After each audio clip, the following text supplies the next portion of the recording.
Revelation's reference to reform.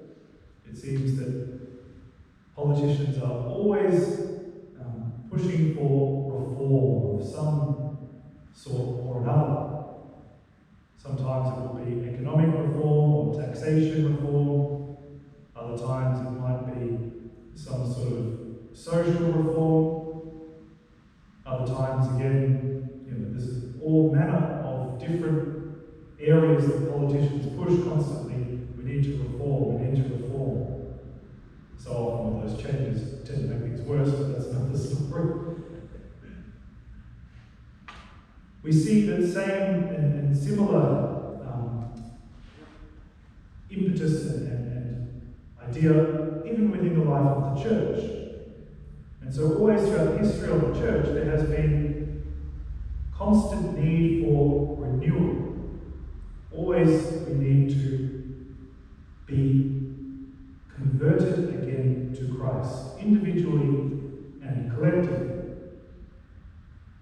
Throughout the history of the church, we have seen some people go about that in a way that has separated them from the church.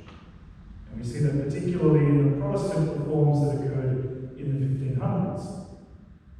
People like Henry VIII and Martin Luther, Zwingli, Calvin, all these figures from the 1500s turned so much of Europe Protestant in a fundamental, the core desire for renewal is a good thing, but they did it in a way that took them outside the church, that separated them from the basics of what the church is. We also see in the history of the church great reformers who have healed and renewed the church from within. Today we celebrate the feast of St. Charles Borromeo, who was one such reformer.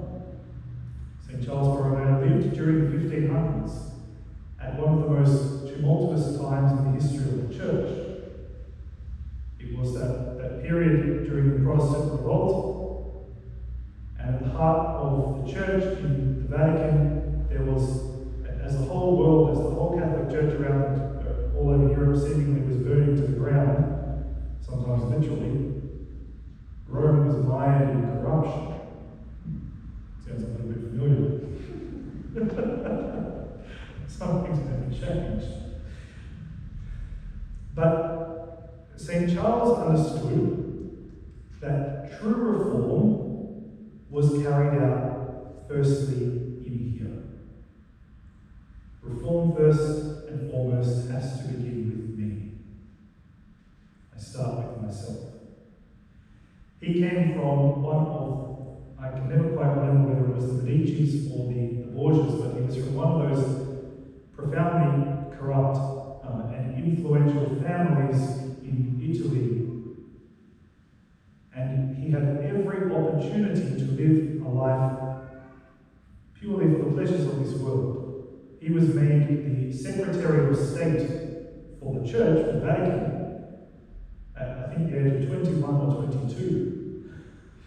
So he was responsible for negotiating with foreign governments and leaders and for the Church's rights and advancing the Church's cause internationally at the age of 21 or 22. Thank goodness he was a great saint. So despite the fact that he came from these very, very troubled origins, he had this crystal clear focus on the Lord. He literally lived out what we hear the Lord demand of his disciples in the gospel today.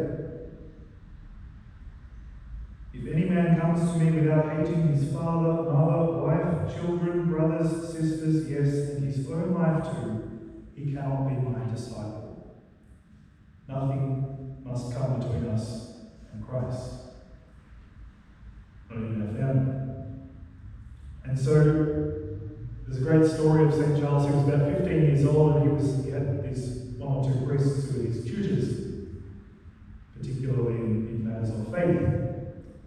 And he noticed over time that they weren't particularly devoted to their sacred duties, so they were pretty neglectful with the divine office, neglectful with the Mass. And one day he got so sick of them that he dismissed them and said, look, if you can't even look after your own soul, how can you look after mine? And this 15-year-old sent these two priests packing. He lived only 46 or so years, and yet he was really the leading light at the Council of Trent, which dealt with the reforms necessary to respond to the rise of Protestantism. And some of the great things that he achieved for the church: one, he established a modern seminary system. So previously to his reforms, diocesan clergy were trained for the priesthood in a very haphazard manner. In some places it was better than others. But generally speaking, there was no standardized system for the formation of clergy. This is part of how the Protestant Reformation occurred, because some of the clergy were so poorly formed. And so he implemented this college-style system which was standardized across the world and still operates to great effect today. The other thing that he introduced was the confessional. He developed the idea of the confessional box, so to speak, because there were more and more issues with priests and penitents getting up to no good. And so the confessional was increasing, the sacrament of confession was increasingly becoming, there were issues there.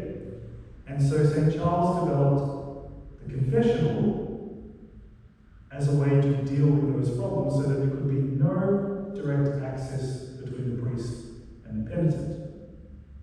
In light of that, I always find it so interesting that following the sexual abuse crisis, we've decided to create rooms out of our confessionals.